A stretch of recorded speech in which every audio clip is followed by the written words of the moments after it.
Hello pharmacy students. आप लोगों की जी पैट की तैयारी बहुत अच्छी चल रही है। कन्फ्यूजन सिर्फ एक उठता है कि पढ़ तो पूरा लिया, सवाल कहाँ से पूछा जाएगा ये नहीं समझ में आ रहा है। इसी कन्फ्यूजन को दूर करते हुए आज कुछ मल्टीपल चॉइस क्वेश्चंस मैं आपके साथ सॉल्व करूंगा, जो आपकी जी पैट प्रिपरेशन, जो आपकी फार्मासिस्ट एग्ज़ाम की प्रिपरेशन, जो आपकी ड्रग इंस्पेक्टर एग्ज़ाम की प्रिपरेशन, जो आपकी डिप्लोमा एग्ज़िट एग्ज़ाम की प्रिपरेशन में हेल्प करेगा। पहला सवाल है, विच one of the following statement about diclofenac mechanism of action is true. अब यहाँ अगर किसी को ये पता है कि डिक्लोफेनेक क्या है तो उसको क्लासिफिकेशन ज़रूर याद होगा। क्लासिफिकेशन में तीन क्लास मेनली है, अगर जिनको नहीं याद है तो ध्यान से सुने। पहली क्लास है preferential COX 2 inhibitor. Preferential COX 2 inhibitor, इसका है एग्जाम्पल नीमोस्लाइड। नीमोस्लाइड जो कि नाइस के नाम से मार्केट में अवेलेबल होती है। दूसरा क्लास होता है selective COX 2 inhibitor. Selective COX 2 inhibitor में सीलोकॉक्सिब और रिफोकॉक्सिब और इटोरिकॉक्सिब मेडिसिन आती है। जितनी भी कॉक्सिब हैं उनके पीछे लगा होगा सेलेक्टिव, वो सारी सेलेक्टिव कॉक्स 2 इनहिबिटर्स होंगी। तीसरा आता है ग्रुप नॉन सेलेक्टिव, जिसमें एस्प्रिन, डिक्लोफेनेक, आइबुप्रोफेन, पैरोक्सिकेम। तो यहाँ डिक्लोफेनेक के लिए जो सही आंसर होगा वो होगा कॉक्स 1 एंड कॉक्स 2 दोनों को। नॉन सेलेक्टिव मीन्स दोनों पे एक्ट करे, सेलेक्टिव मतलब सिर्फ उसी पे एक्ट करे। तो सेलेक्टिव में हो गया, अब इस टॉपिक से सेलेक्टिव में हो गया रिफोकॉक्सिब, टोरिकॉक्सिब। इस टॉपिक से जो सवाल आते हैं वो किस तरीके से आते हैं, एक तो कई बार पूछा गया है कि कौन सा इनमें से कौन सा सेलेक्टिव कॉक्स 2 इनहिबिटर है। तो सेलेक्टिव कॉक्स 2 इनहिबिटर सिलोकॉक्सी, रिकोकॉक्सी है। फिर पूछा जाता है इसमें से कौन सा प्रेफरेंशियल कॉक्स 2 इनहिबिटर है, मतलब दोनों पे बाइंड करता है लेकिन मेनली कॉक्स 2 पे बाइंड करता है, तो उसका आंसर होता है निमोस्लाइड। फिर पूछा जाता है कौन सा ऐसा है जो कॉक्स 1 और कॉक्स 2 दोनों पे बाइंड करेगा, तो उसमें देखिए कहीं ब्रूफेन लिखा है, डिक्लोफेनेक लिखा है, स्प्रिन लिखा है, पैरोक्सिकम लिखा है, तो वो सही आंसर हो जाएगा। दूसरा सवाल जो यहाँ से इस टॉपिक से आता है, एक ये आता है, सिंपल सा पूछ लेगा कि डिक्लोफेनेक क्या है, आइबुप्रोफेन क्या है। ये छोटे एग्जाम्स में पूछा जाएगा, डिप्लोमा लेवल के एग्जाम्स में। तो वहाँ क्या है, डिक्लोफेनेक क्या है, diclofenac is a non steroidal anti inflammatory drug, NSAID है। तो इस एक क्वेश्चन से देखिए टोटल 5 क्वेश्चन हमने बना लिए, 5 तरीके से। और ये सारे ऐसे क्वेश्चन है जो पूछे जा चुके हैं। और वो थोड़ा सिंपल एक क्वेश्चन बन जाएगा कि NH8 कैसे ऐड करता है। तो कैसे ऐड करते हैं, कॉक्स 1 और कॉक्स 2 पे एक्ट करके इनको बाइंड करके इनहिबिट करते हैं, और ये प्रोस्टाग्लैंडिन PG, प्रोस्टाग्लैंडिन की सिंथेसिस को इनहिबिट करते हैं। ये इसकी सिंथेसिस को कम करते हैं, क्योंकि प्रोस्टाग्लैंडिन ही वो केमिकल है जिसकी वजह से इन्फ्लामेशन होती है। और इन्फ्लामेशन में जो साइन है वो दर्द है, वो रेडनेस है, वो स्वेलिंग है, वही उन्हीं सब के लिए ये मेडिसिन दी जाती है। तो इस तरीके से हमने एक टॉपिक से, एक क्वेश्चन से कई टॉपिक यहाँ पे कवर कर लिए। अब आगे बढ़ते हैं नेक्स्ट क्वेश्चन पे। नेक्स्ट क्वेश्चन हमारा है, diltiazem and verapamil are class 4 anti arrhythmic drug, meaning they work as what. Answer पे बाद में जाएंगे, पहले मैं दिखाता हूँ इस क्वेश्चन से मैं कैसे 3-4 क्वेश्चन बना के आपके सामने दिखाऊंगा। और वो सारे ऐसे क्वेश्चन हैं जो पूछे जा चुके हैं या इंपॉर्टेंट हैं, डिफरेंट कम्पिटिटिव एग्जाम्स में, जॉब वाले एग्जाम्स में पूछे जा चुके हैं। देखिए यहाँ कह रहा, डिल्जम और विरापामिल इसने बता दिया कि क्लास 4 एंटी एरिथमिक ड्रग है। इसका मतलब क्लासिफिकेशन है, जिस बच्चे को याद होगा वो तुरंत समझ गया होगा क्या सवाल है। सवाल ये पूछा जाता है कि डिल्जम और विरापामिल किस क्लास की एंटी एरिथमिक ड्रग है, तो वो क्लास 4 की है। टोटल 4 क्लास हैं यहाँ।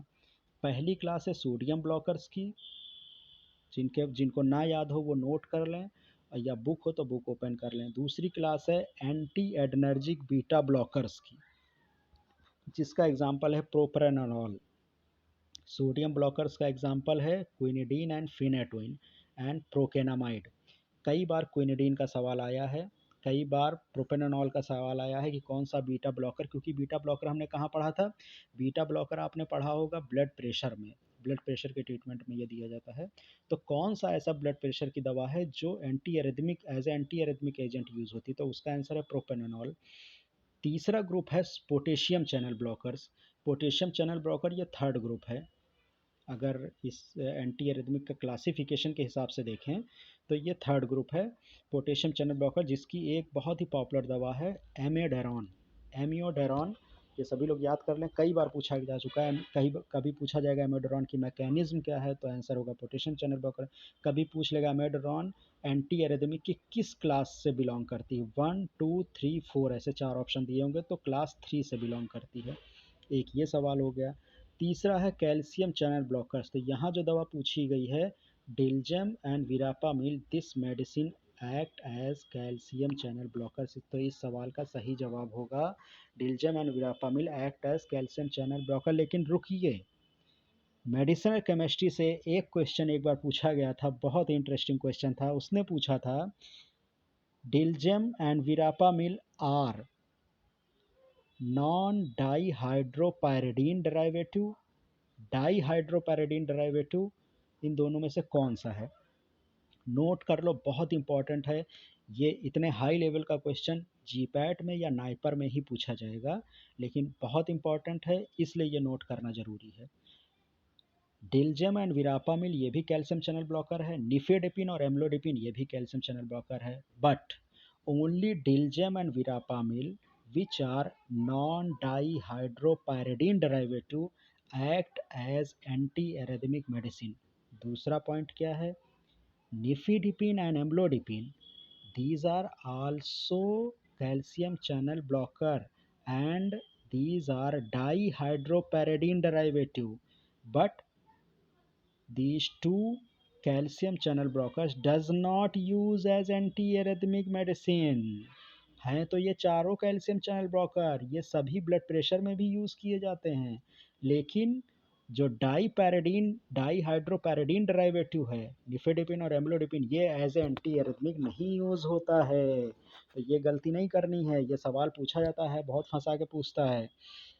चौथा ऑप्शन इसमें दिया हुआ था सोडियम चैनल ब्लॉकर्स का, वो मैंने बता ही दिया। ये कौन सा ग्रुप, कौन सा एंटी एरिथमिक का ग्रुप है? 1 फर्स्ट ग्रुप है, जिसका एग्जांपल है क्विनिडीन और फिनेटोइन। अब यहाँ फिनेटोइन का सवाल एक बार पूछा गया था। फिनेटोइन का नाम सुनते ही आपके दिमाग में आएगा अरे इसको तो कहीं और पढ़ा था, तो कहाँ पढ़ा था? इसको पढ़ा था एंटी इपिलेप्टिक में। Phenytoin is a anti epileptic medicine which is also classified under anti arrhythmic medicine. Next question में चलते हैं। Which of the following antibacterial drug work by disrupting cell wall synthesis. अब एंटीबैक्टीरियल ड्रग ज़्यादातर दो mechanism से काम करती हैं, एक तो प्रोटीन के सिंथेसिस इनहिबिट करती हैं और दूसरा वो सेल वॉल, जो बैक्टीरिया की सेल वॉल है, ध्यान देने वाली बात है, बैक्टीरिया है, बैक्टीरिया की बात हो रही है, बैक्टीरिया में वॉल होती है, सेल वॉल होती है मेम्ब्रेन के ऊपर, तो सेल वॉल की सिंथेसिस को कौन डिस्टर्ब करता है? तो इसमें कई दवाएं दी, इसमें जो पहला ऑप्शन है वैनकोमाइसिन, ये सही है। वैनकोमाइसिन कौन कौन सी ऐसी मेडिसिन, कहीं नोट कर लो एक लाइन पे, बहुत शॉर्ट में मैं ये हिंट बता रहा हूँ, ट्रिक बता रहा हूँ, याद करने की, कंफ्यूज होने की ज़रूरत नहीं है। Vancomycin comma penicillin comma cephalosporin comma cycloserine comma bacitracin, ये सभी सेल वॉल सिंथेसिस को इनहिबिट करती हैं, रोकती हैं, या कुछ ऐसा करती हैं कि सेल वॉल सही से बन नहीं पाती है और वो सेल वॉल बड़ी कमज़ोर होती है और टूट जाती है और बाद में बेचारे बैक्टीरिया की डेथ हो जाती है अल्टीमेटली।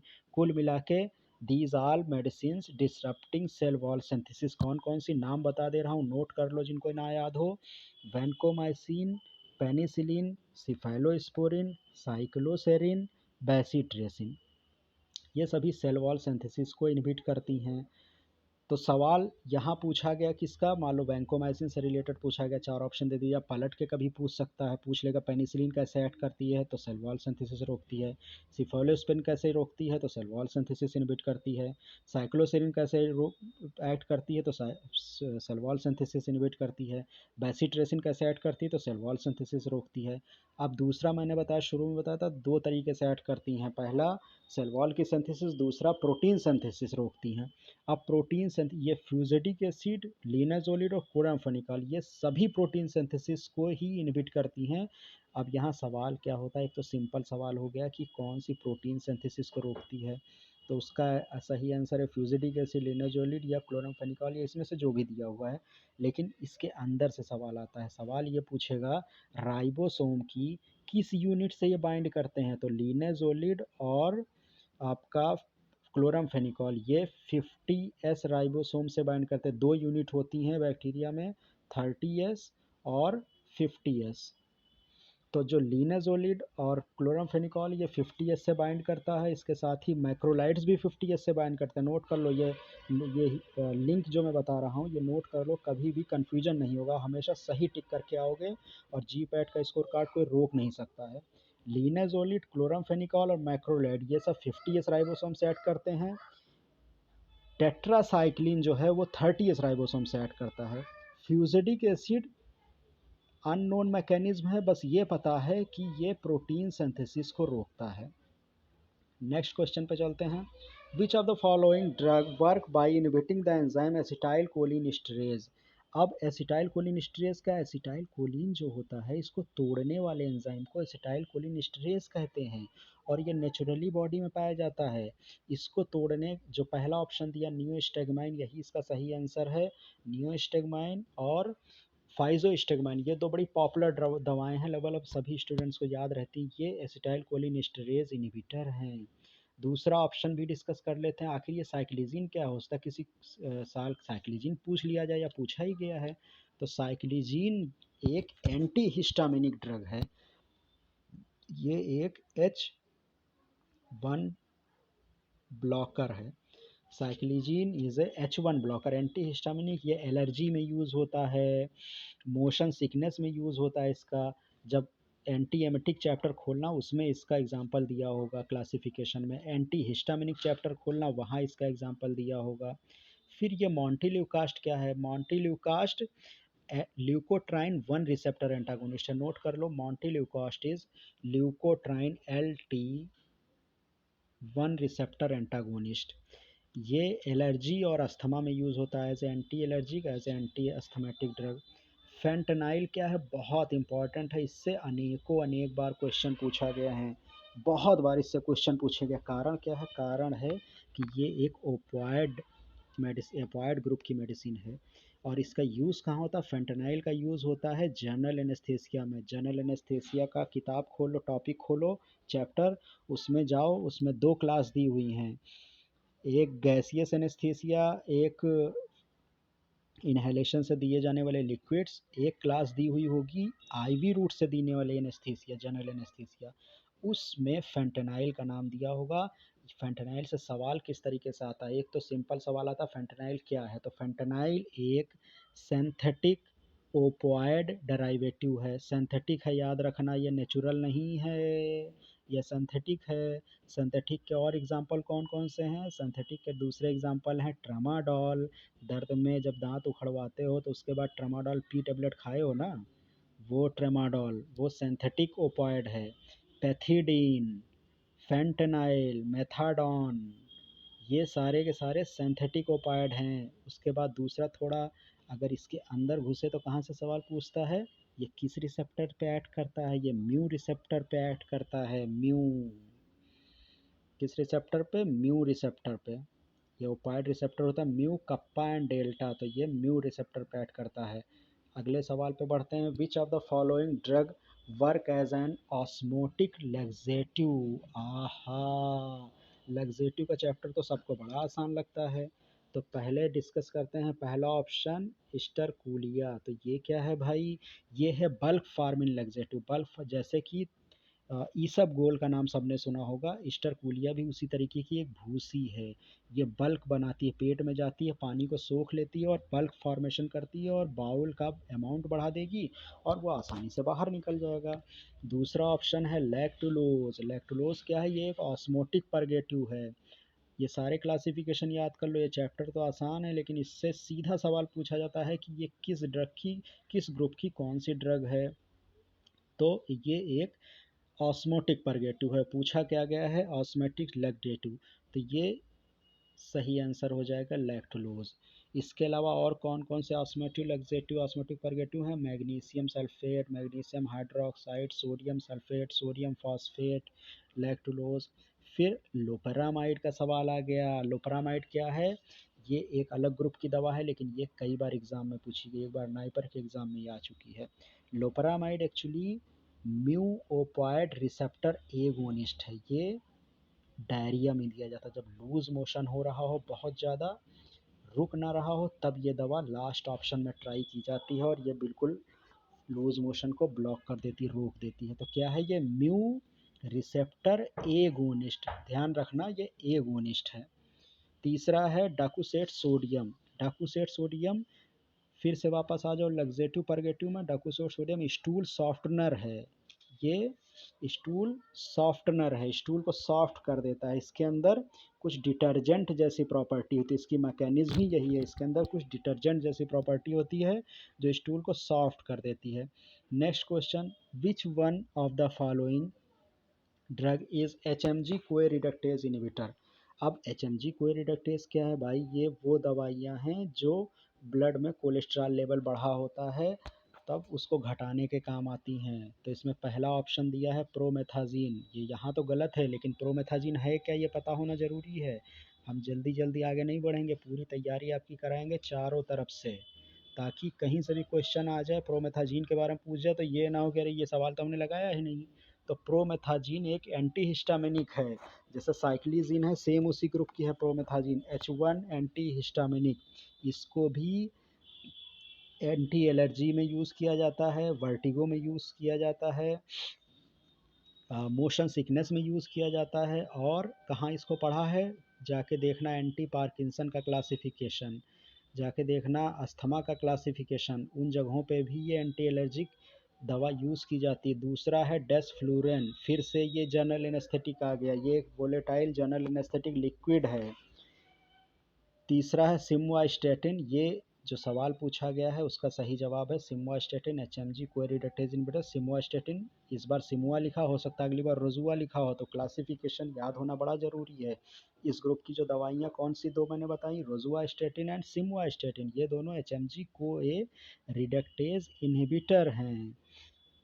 अगला है नेटिलमाइसिन। ये क्या है भाई?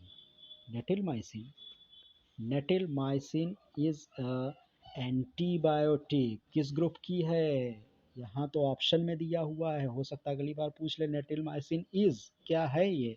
तो netilmicin is a semi synthetic aminoglycoside. Aminoglycoside के बारे में बता दूं, इतना इम्पॉर्टेंट है ये टॉपिक कि इससे एक सवाल ज़रूर से ज़रूर आएगा। और उसमें भी natural aminoglycoside, semi synthetic aminoglycoside के बारे में भी सवाल कई बार पूछा गया है। अब यहाँ नेटिलमाइसिन है तो केवल अभी इसी को डिस्कस करेंगे। बाद में मैं एक ऐसा लेक्चर बनाऊंगा जिसमें अमीनोग्लाइकोसाइड और कुछ इंपॉर्टेंट एंटीबायोटिक्स, उनकी मैकेनिज्म, उनके साइड इफ़ेक्ट और उनका सोर्स के बारे में डिस्कस करेंगे। एक्चुअली नेटिलमाइसिन सेमी सिंथेटिक क्यों है? क्योंकि ये सीजोमाइसिन, इसी ग्रुप की एक दूसरी दवा है सीजोमाइसिन, ये सीजोमाइसिन से बनती है। सीजोमाइसिन एक नेचुरल दवा है, उससे बनाई जाती है नेटिलमाइसिन। सीजोमाइसिन किससे मिलती है? एक बार ये जी पैट में सवाल पूछा जा चुका है, सोर्स ऑफ सीजोमाइसिन। तो सीजोमाइसिन ऑब्टेन फ्रॉम माइक्रोमोनोस्पोरा इनेनाइसिस। और जब सीजोमाइसिन बन जाती तब सीजोमाइसिन से बनाया जाता है नेटिलमाइसिन। तो इसलिए नेटिलमाइसिन को सेमी सिंथेटिक अमीनोग्लाइकोसाइड कहा जाता है। अगला question, polar drugs have poorer oral bioavailability compare to non polar drug. बड़ा आसान क्वेश्चन है, सीधी सी बात जान लो। जो मॉलिक्यूल, जिस मेडिसिन के मॉलिक्यूल पानी में आसानी से घुल जाएंगे वो मेडिसिन पोलर कहलाती है और वो जल्दी एब्जॉर्ब नहीं होती है। और जो ऐसी मेडिसिन होती है जो फैट सॉल्बिलिटी जिसकी ज़्यादा होती है वो आसानी से होगा। अब सवाल फिर से पढ़ते हैं, पोलर ड्रग है पुअरर बायोअवेलेबिलिटी, हाँ ये तो भाई सही कह रहा है, कंपेयर टू नॉन पोलर, तो ये ट्रू हुआ।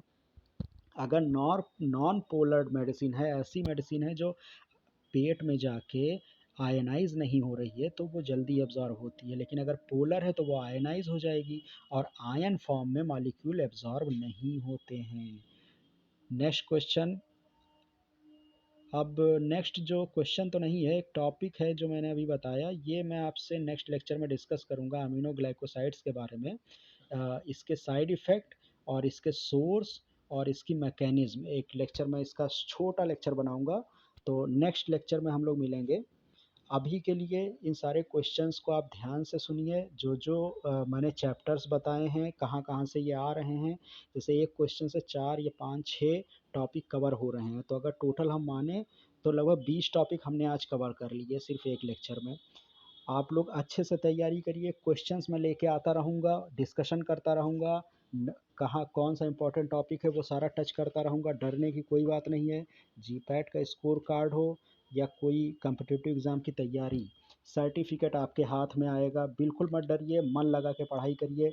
मिलते हैं नेक्स्ट लेक्चर में।